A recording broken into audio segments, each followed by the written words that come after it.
আপনাদের বক্তব্য সবশেষ অবস্থানটা কোথায়? শেষেরটাই বলি, শেষ অবস্থানটা কোথায় এটা জানলে তো আমরা আপনাদের সামনে আরো হয়তো এই ব্রিফিং এরই হয়তো এইভাবে দরকার হতো না। শেষ অবস্থানটা সুনির্দিষ্টভাবে আমাদের কাছে এইভাবে তথ্য নাই। আমরা নানাভাবে আমাদের তদন্তকারী অফিসাররা, আমাদের গোয়েন্দারা চেষ্টা করে যাচ্ছে।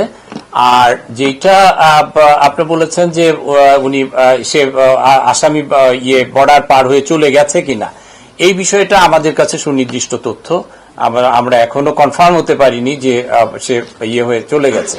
এটা একটা হতে পারে, এটা একটা অনেক সময় অপরাধীরা নানা ধরনের তথ্য দিয়ে, বিভ্রান্তিকর তথ্য দিয়ে নিজেদের অবস্থানটা গোপন করারও প্রয়াস চালাতে পারে, সেরকম একটা প্রচেষ্টা হতে পারে।